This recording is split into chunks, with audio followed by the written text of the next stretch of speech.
অনেকে আমাকে বলেন তারিখটা বলার জন্য। আমি তারিখটা বলে দিচ্ছি আজ মে মাসের ১৩ তারিখ ২০২৬।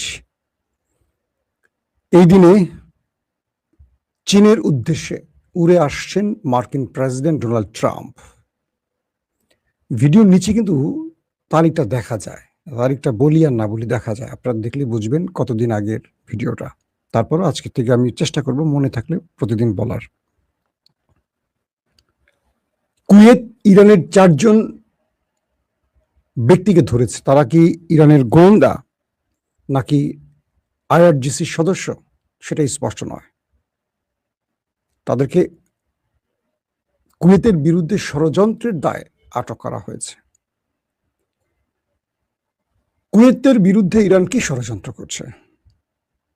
২, মুসলিম দেশ আরব আমিরাত থেকে পাকিস্তানিদের বের করে দেওয়ার বিভিন্ন অভিযোগ উঠেছে এবং পাকিস্তানিদেরকে কাজ থেকে বিরত রাখারও রাষ্ট্রীয় সিদ্ধান্তের বিরুদ্ধে অভিযোগ এসছে। আরব আমিরাত কি চাইছে আসলে? পুরোপুরি কি ইসরায়েলের ফাঁদে পা দিয়েছে? ৩, পাকিস্তানের বিরুদ্ধে ইসরায়েল এবং ভারত জোরে সোরে প্রোপাগান্ডা শুরু করেছে। উদ্দেশ্যটা কি আসলে? টার্গেটটা কেন পাকিস্তান? পাশাপাশি তুরস্কের নেতৃত্বে একটা ঐক্য হওয়ার জোর চেষ্টা চলছে। বিভিন্ন সূত্রের খবর পাকিস্তান, সৌদি আরব, কাতার এরকম আরো কয়েকটি দেশ এখানে জড়াবে। শেষে এখানে যুক্ত হতে পারে ইরানের মতো আলোচিত দেশটিও। ট্রাম্প আছেন এখন, ট্রাম্প চীন সফরে গেছেন, সেখানে তার সম্ভাব্য সফরের পরিকল্পনা কি সেগুলো জানাবো। দর্শক, কুয়েতে একটি বিমান ঘাঁটির আশপাশে, মার্কিন যে বিমান ঘাঁটি আছে কুয়েতে, তার আশপাশ থেকে আটক করা হয়েছে ৪ জন ইরানিকে। কুয়েত বলছে, বা কুয়েতের সরকারের পক্ষ থেকে বলা হচ্ছে, এরা আইআরজিসির এজেন্ট, অর্থাৎ আইআরজিসির সদস্য বা এজেন্ট। তারা কুয়েতের বিরুদ্ধে কোনো ষড়যন্ত্রের পরিকল্পনা নিয়ে কাজ করছিল। এই সময় তাদেরকে আটক করা হয়েছে। ইরানের পক্ষ থেকে ছোট একটি স্টেটমেন্ট পাওয়া গেছে যে এইরকম কোনো দায়িত্ব ইরান কাউকে দেয়নি যারা ভিন দেশে গিয়ে ষড়যন্ত্র করবে, বরং ইরান তার নিজের শত্রুদের দমনই সবচেয়ে বেশি এখন সচেষ্ট আছে। ইরান বলছে যে আমরা প্রতি মুহূর্তে আমাদের শত্রুদেরকে দমনই ব্যস্ত আছে, আমরা অন্য দেশের শত্রুতা করব এরকম নীতি আমরা কখনো গ্রহণ করিনি, বা ইরান এরকম কাজ কখনো করে না। প্রশ্ন হতে পারে যে কুয়েতের মতো একটি মুসলিম দেশ, তারা ইসরায়েল আমেরিকার পক্ষে দাঁড়িয়ে ইরানের বিরুদ্ধে দাঁড়াচ্ছে কেন? কারণ সাম্প্রতিক সময় ইরান কুয়েতের উপর যতগুলো আক্রমণ করেছে, প্রত্যেকটি আক্রমণ ছিল মার্কিন এবং ইসরায়েলি স্বার্থ সংশ্লিষ্ট টার্গেটে। কুয়েতের ভেতরে বড় কোন, মানে কুয়েতের বা রাষ্ট্রীয়ভাবে বা কুয়েত জনগণের কোনো ক্ষতি করেনি। যেমন আমরা একটা ভিডিওতে আপনারা সবাই দেখেছেন, সোশ্যাল মিডিয়ায় ভাইরাল হয়েছিল, সেটি হলো একটি মার্কিন যুদ্ধ বিমান ভূপাতিত হয়, পাইলট প্যারাশুট দিয়ে নেমে পড়ে, কুয়েতের জনগণ সেই পাইলটকে মোটামুটি যা করার করে। তার মানে কি কুয়েতের জনগণের সাপোর্টটা ইরানের পক্ষে, যারা মার্কিন পাইলটকে মোটামুটি ধরার পর কান টান ধরে চট থাপ্পড় দিয়ে পাছায় বাড়ি টাড়ি দিয়ে ছেড়ে দেয় বা কুয়েত সরকারের কাছে হ্যান্ড ওভার করে। তার মানে আমেরিকাকে কুয়েতের জনগণ ভালোবাসছে না, বাসছে ইরানকে। তো এই মুহূর্তে কুয়েত যে কাজটি করছে, এই কাজটি কতটুকু সমীচীন আমার জানা নেই। আরব আমিরাত মধ্যপ্রাচ্যের বিস্ফোরা। আরব আমিরাত তারা ইসরায়েলের সাথে গোপন থেকে এখন প্রকাশ্যে প্রেম শুরু করেছে। অনেক জায়গায় অভিযোগ এসছে যে তারা আয়রন ডোমের মতো প্রতিরক্ষা ব্যবস্থা ইনস্টল করেছে আরব আমিরাতে। চিন্তা করেন, সামরিক চুক্তির মধ্যে ঢুকে গেছে, এমন অভিযোগ আসছে তাদের বিরুদ্ধে। পাশাপাশি এক ব্যক্তি লিখছেন, গ্রামে গ্রামে কসমেটিক্স বিক্রি করি আর লাইভ দেখছি, নাম হলো দিদার, আপনার জন্য ভালোবাসা, আপনার আজকের দিনে বিক্রিটা ভালো হোক দিদার ভাই। তো আরব আমিরাত বলছে, মানে পাকিস্তানের কয়েকটি সূত্রের খবরে জানা গেছে যে আরব আমিরাত তারা ইরানকে সহযোগিতার দায় পাকিস্তানের অনেক জনগণকে কাজ থেকে বের করে দিচ্ছে এবং ভেতরে পাকিস্তানের জনগণকে আরব আমিরাত ছাড়ার জন্য নির্দেশ দেওয়া হচ্ছে। পাকিস্তানের অন্যতম সাংবাদিক ইমরান রিয়াজ খান এই তথ্যটি জানিয়েছেন। আমি তাকে প্রশ্ন করেছিলাম, পাকিস্তানের উপর আরব আমিরাতের রাগটা কোথায়? তারা বলল যে দীর্ঘ কয়েক যুগ ধরে পাকিস্তান এবং আরব আমিরাত, সৌদি, কাতার এদের সাথে সম্পর্ক ভালো। আপনারা জানেন যে পাকিস্তানের সেকেন্ড হোম আরব আমিরাত বা সৌদি আরব বলা হয় সবসময়, এবং এদের ভিসা প্রসেসিং খুব সহজ, চাইলেই সকালে বিকালে চলে যেতে পারে, এরকম একটা অবস্থা। তো ইসরায়েল এই মুহূর্তে আরব আমিরাতকে বলছে তোমার শত্রু ইরানের চেয়ে বড় পাকিস্তান, কারণ পাকিস্তান ইরানের হয়ে কাজ করছে এবং এই যুদ্ধবিরতির জন্য আমেরিকার হয়ে বা ইরানের হয়ে বা দুই পক্ষের হয়ে পাকিস্তান মূলত কাজটি করছে। যে কোনো ভাবে চাইছে এই অঞ্চলের যুদ্ধটা বন্ধ করতে পাকিস্তান, কিন্তু এই যুদ্ধটা চলুক চায় কে? ইসরায়েল এবং আরব আমিরাত। তো এই জন্য আরব আমিরাত তার টার্গেটে পরিণত হয়ে গেল পাকিস্তান, আর ইসরায়েল তো আছে। ইসরায়েল নেপথ্যে আরব আমিরাতকে পুরো বিষয়টিকে মনিটর করছে। কয়েকটি সূত্র বলছে আরব আমিরাতের ইসরায়েলের পরবর্তী টার্গেট পাকিস্তান, কারণ এক ইরানকে নিউক্লিয়ার মুক্ত করতে পারে, পারমাণবিক বা অ্যাটম বোমা বানাতে না পারে, তার জন্য এত কিছু করছে। তাদের সবচেয়ে বড় আতঙ্কের জায়গা এখন পাকিস্তান, কারণ একমাত্র মুসলিম দেশ যার হাতে পারমাণবিক আছে। এই পরিস্থিতির মধ্যে আরব আমিরাত যখন পাকিস্তানের শ্রমিকদেরকে বের করে দেওয়ার প্ল্যান করছে, তখন সৌদি আরব নীরবে দেখছে, কারণ সৌদি আরব তার সবচেয়ে কাছের মিত্র হিসেবে পাকিস্তানকে পাশে রাখছে এবং এখন পর্যন্ত পাকিস্তানের দুর্দিনে সবচেয়ে বেশি পাশে দাঁড়ায় যে দেশটি, তার নাম সৌদি আরব। বলা হচ্ছে যে মুসলিম বিশ্বের 4টি দেশ, যারা তুরস্ক, সৌদি আরব, পাকিস্তান এবং কাতার, তারা একটা জোট করছে। আগামী দিনে তারা এমন একটি সংস্থা করতে চায় যাতে ন্যাটোর মতো অন্য কোনো দেশ এসে তাদের উপর আক্রমণ করলে সবাই সবার উপর আক্রমণ বিবেচনা করবে। ন্যাটোর আর্টিকেল 5 অনুযায়ী, মেবি আর্টিকেল 5 যদি ভুল না করে, একটি দেশ আক্রান্ত হলে বাকি দেশগুলো আক্রান্ত হবে বিবেচিত হয় এবং সবাই সম্মিলিত শত্রুকে টার্গেট করে। তো তুরস্ক, সৌদি আরব, পাকিস্তান, কাতার, তারা ভেতরে একটা জোট করছে ইসরায়েলের বিরুদ্ধে এবং আগ্রাসনের বিরুদ্ধে। কিছু সূত্র বলছে এই জোটে ইরানও নাম লেখাতে পারে এবং এই জোটে ইরান কিভাবে আসবে সেই ব্যাপারে ইরানের সাথে সৌদি আরবের আলোচনাও চলছে। আপনারা ইতিমধ্যে জেনে গেছেন যে আমেরিকা যখন সেকেন্ড টাইম আক্রমণ করতে এসেছিল যুদ্ধবিরতির পর, এক রাতে রহস্যজনক মুভমেন্ট হয়েছে, আমি বলেছিলাম আপনাদের লাইভে। সেই রাতে আমেরিকা আক্রমণ করতে পারেনি সৌদি আরবের কারণে, কারণ সৌদি আরব আক্রমণ করতে দেয়নি ইরানের উপরে। এরপর সৌদির উপর ইসরায়েল, আরব আমিরাত এবং আমেরিকা ক্ষেপে আছে। এই পরিস্থিতির মধ্যে সৌদি আরব, ইরান ভেতরে পাকিস্তানের মাধ্যমে বেশ আলোচনা চালিয়ে যাচ্ছে।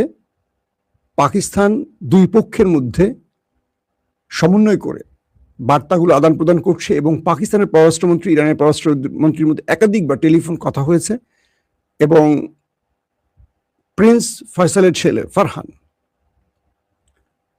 তিনিও আজকে দুর্দান্ত স্টেটমেন্ট দিয়েছেন পাকিস্তানের পক্ষে এবং তার স্টেটমেন্টটা ইসরায়েলের বিরুদ্ধে গেছে এবং ঐক্যের পক্ষে গেছে। গত দুদিন আগে ফয়সালের ছেলে ছাড়াও তুর্ক এবং আরেকজন আছেন কাতারের শেখ হামাদ, তারাও ইসরায়েলের বিরুদ্ধে স্টেটমেন্ট দিয়েছে। তার মানে আরবের ভেতর থেকে এখন আস্তে আস্তে রাজ পরিবার থেকে এই বিষয়গুলো উঠে আসছে। এতে করে মনে হচ্ছে যে ইরান আস্তে আস্তে তার বিশ্বের মানে মুসলিম বিশ্বকে পাশে পেতে পারে। তুরস্ক একটি বিষয় জানে, তুরস্কের সাথে ইরানের একটা দ্বৈরথ আছে, সীমান্ত শুধু নয়, তাদের মধ্যে কুর্দি ইস্যুতে আরো কয়েকটি ইস্যুতে বিরোধ আছে। কিন্তু তুরস্ক এটা বোঝে আজকে ইরান দুর্বল হয়ে গেলে ইসরায়েল আরো শক্তিশালী হবে, আর ইসরায়েলের পরবর্তী টার্গেট তুরস্ক হবে, পাকিস্তান হবে, আর অনেকগুলো আরব দেশও হবে। তাই তুরস্কের কাছে ইরান বড় শত্রু নয়, তুরস্কের কাছে বড় শত্রু হলো ইসরায়েল। তাই তুরস্ক ইরানকে গোপনে যতটুকু পারুক সহযোগিতা করছে, বাট ওইটুকু না যে ইরান এই লিমিট ক্রস করে ফেললে কালকে অন্য মুসলিম দেশের জন্য যেন হেডেক না হয়ে যায়, টেনশন যেন না হয়, এটা তুরস্ক বুঝে। আবার ইরানকে শেষ করতেও দেবে না তুরস্ক। তো তুরস্ক সেজন্য ইরানকে বাঁচিয়ে রাখার জন্য নেপথ্যে বেশ কিছু সিদ্ধান্ত নিয়ে কাজ করছে। যেমন ধরেন বাংলাদেশে বিএনপি এবং জামাত, আওয়ামী লীগরা আপনি আলাদা করেন, আওয়ামী লীগরা ইসরায়েল মনে করেন আর বিএনপি আর জামাত একটা, তুরস্ক একটা, ধরেন ইরান। জামাতকে বিএনপি তার স্বার্থে বাঁচিয়ে রাখবে, যত বিরোধিতাই করুক। জামাত জিয়াউর রহমান প্যারালালি বাংলাদেশে প্রতিষ্ঠা করেছেন, মানেন আর না মানেন, কারণ জিয়াউর রহমান বা বেগম খালেদা জিয়া তারা জামাতকে শেষ করবেন না, বরং জামাতকে নেপথ্যে সাপোর্ট দেবেন বিভিন্নভাবে। আপনারা প্রকাশ্যে যত বট বাহিনী বলেন, গুপ্ত বলেন, মারামারি কাটাকাটি করেন না কেন, জামাত এবং বিএনপি শেকড় একটা জায়গায় এক হয়ে আছে, এটা প্রকাশ্যে দেখবেন না। তো বিষয়টা এটা নিয়ে অন্যদিন কথা বলবো, বাংলাদেশের ইস্যু না যেহেতু। তো বলা হচ্ছে যে তুরস্ক ইরান তারা যত বিরোধ থাকুক, প্রকাশ্যে যাই বলুক, একে অপরকে শেষ করতে দেবে না। কারণ কাতার ইস্যুতে দেখেন তুরস্ক এবং ইরান একজোট, ফিলিস্তিন ইস্যুতে কাতার কি বলে তুরস্ক এবং ইরান একজোট। তারপর দেখেন ব্রাদারহুড, এই ইস্যুতে তুরস্ক এবং ইরান একজোট, কারণ এই দুটো রাষ্ট্রের অনেক জায়গায় অভিন্ন স্বার্থ আছে, ভিন্ন স্বার্থ আছে। এখন এই মুহূর্তে ডোনাল্ড ট্রাম্প চলে গেছেন চীনে, কারণ ইরানকে তিনি কোনোভাবে বাধ্য করতে পারছেন না, ইরান ডোনাল্ড ট্রাম্পের কোনো কথা শুনছে না। এই পরিস্থিতির মধ্যে ডোনাল্ড ট্রাম্প চীনের কাছে গেছেন সাহায্যের জন্য। তিনি যদিও বিমানে ওঠার আগে বলছেন যে ইরান ইস্যুতে কথা হবে, তাইওয়ান ইস্যুতে কথা হবে, বাট এটা আমার উদ্দেশ্য না, আমার উদ্দেশ্য বাণিজ্যিক সম্পর্কের। কিন্তু মূল জায়গাটাই হলো আসলে ইরান। তিনি প্রকাশ্যে এটাকে গুরুত্ব না দিয়ে বললেও এটি তার প্রধান টার্গেট। এই কারণে ট্রাম্প মধ্যবর্তী নির্বাচন পার করতে যাচ্ছেন। ইরানকে তিনি যদি এই মুহূর্তে পরাজিত করতে না পারেন, এই নির্বাচনে তিনি হেরে যাবেন। এখন এই পরিস্থিতিতে চীনকে দিয়ে তিনি যে কোনোভাবে ইরানকে চাইবেন বাধ্য করতে। তবে চীন এবং ইরানের মধ্যে এই বিষয়ে পূর্বেই আলোচনা হয়ে গেছে, কারণ ইরানের পররাষ্ট্রমন্ত্রী আব্বাস আরাকচি চীন সফর করেছেন আগেই, ট্রাম্পের সফরের আগে। সেই সফরে চীন তার বিষয়গুলো, মানে ইরান তার বিষয়গুলো, ডেডলাইনগুলো, তার সীমারেখাগুলো চীনকে জানিয়ে দিয়েছে। চীন এবার ট্রাম্পকে বলবে তোমাকে সর্বোচ্চ এই ছাড় দিতে পারে ইরান, এর বাইরে আর কিছু করবে না। ইরান তার বক্তব্য চীনকে দিয়ে আসছে, সেই বক্তব্যগুলো এবার ট্রাম্পকে চীন বুঝিয়ে দেবে যে তুমি যদি যুদ্ধ চাও যুদ্ধ করতে পারো, আর যদি তুমি আলোচনা চাও, ইরানের আলোচনা এই দাড়ি কমা, নিউক্লিয়ার ইস্যুতে সে কথা বলবে না, হরমুজ প্রণালী ইস্যুতে সে কথা বলবে না, তোমার সাথে কথা বলবে নিষেধাজ্ঞা প্রত্যাহার, অর্থ ফ্রিজ করা, ক্ষতিপূরণ, ব্লাব ব্লাব ব্লাব, কিন্তু নিউক্লিয়ার ইস্যুতে কথা বলবে না। কারণ ইরান নিউক্লিয়ার বানিয়ে ফেলেছে, এটার সম্ভাবনা 90%। এটা যদি বানিয়ে ফেলে এটা চীন এবং রাশিয়া জানে। তো এখানেই ইরানের কোনো বার্তা আমেরিকাকে চীন পৌঁছে দেবে। যদি ইরান নিউক্লিয়ার না বানিয়ে থাকে, কালকে যে তাদের একজন জ্যেষ্ঠ বিচারক, আইনজীবী যে কথাটি বলেছেন যে দ্বিতীয়বার ইরানে হামলা হলে ইরান নিউক্লিয়ার বানাতে কাজ করবে, বা 90% ইউরেনিয়াম সমৃদ্ধ করবে, মানে নিউক্লিয়ার বানাবে, 90% তো নিউক্লিয়ার তৈরি করা। এর অর্থ হলো ইরান আমেরিকাকে বার্তা দিচ্ছে বা বিশ্বকে বার্তা দিচ্ছে যে আমরা নিউক্লিয়ার বানানোর দ্বার প্রান্তে আছি। এই কাজটা করতে তাদের সর্বোচ্চ 15 দিন সময় লাগবে। এখন এটা দিয়ে ইরান দুটো জিনিস দিয়েছে, কারণ আমেরিকা যে কোনো সময় একটা মামুলি অ্যাটাক করবে, ওটাকে অজুহাত করে বিশ্বকে বলবে এই কারণে আমরা নিউক্লিয়ার বানিয়েছি। ইরান এই বিষয়টিকে মোটামুটি গুরুত্ব দিয়ে এখন খেলছে, এটা আমেরিকা বুঝতে পারছে যে ওদেরকে টোকা দিলে ওরা বোমা বানাবে, ওদের টোকা না দিলে বোমা বানিয়ে রেখে দেবে। কি করবে ট্রাম্প আর নেতানিয়াহু? মানে ইরানকে আঘাত করলেই ইরান ঘোষণা দেবে যে আমাদের আঘাত করছে বলে আমরা নিউক্লিয়ার বানাইছি, আর টোকা না দিলে ইরান বানিয়ে চুপ করে বসে থাকবে। কারণ ইরান বুঝতে পারছে নিউক্লিয়ার দিয়ে তাদেরকে বাঁচতে হবে, নিউক্লিয়ার না বানালে ইসরায়েল আবারও আক্রমণ করবে। এই থিমে এখন আমেরিকা ইসরায়েল টেনশনে পড়ে গেছে, যে জন্য ট্রাম্প দৌড়ে গেছে চীনে। আছে আরো বাণিজ্যিক ব্যাপার স্যাপার থাকবে, অনেক কিছু থাকবে, কিন্তু গুরুত্বটাই হবে ইরান ইস্যুতে। তো এই পরিস্থিতির মধ্যে একটি বিষয় বোঝা যাচ্ছে, ইরান আমেরিকাকে নিয়ে ভালো পরিমাণ খেলা শুরু করেছে। আর পাকিস্তানের বিরুদ্ধে যে ইসরায়েল প্রচার প্রপাগান্ডা শুরু করছে ভারতীয়দের সাথে মিলে, যে সামনে আলোচনা করছে পাকিস্তান আমেরিকার হয়ে, ভেতরে ইরানের হয়ে কাজ করছে। আসলে পাকিস্তানের পক্ষ থেকে বলা হয়েছে তারা ইরানের কোনো যুদ্ধ বিমানকে তাদের দেশে রাখেনি, বরং যখন আলোচনায় বসার জন্য ইরানের ডেলিগেটরা, পররাষ্ট্রমন্ত্রী বা স্পিকাররা বাকের গালি বা আব্বাস আরাকচি এসেছিলেন, তখন সেই বিমানটি নূর খান বিমান, মানে সেই প্রাইভেট জেটটি নূর খান এয়ারওয়েজে রাখা হয়েছে। কিন্তু ইসরায়েল এবং ভারত যে প্রচার চালাচ্ছে পাকিস্তানের বিরুদ্ধে, এটা হলো তাদের ষড়যন্ত্রের অংশ। কে বলছে? পাকিস্তান বলছে যে ইরানের পর পাকিস্তানকে টার্গেট করার জন্য নেতানিয়াহু এবং নরেন্দ্র মোদীর দেশ পরিকল্পিতভাবে পাকিস্তানের বিরুদ্ধে প্রচার প্রপাগান্ডা শুরু করেছে। পাকিস্তান এমন কাজ করে। দর্শক, আজকের মতো বিদায় নিচ্ছি। প্রত্যেকে ভালো থাকবেন। আল্লাহ হাফিজ। ওপেন দাইস মানে সত্যকে সত্য বলা, মিথ্যেকে মিথ্যে বলা।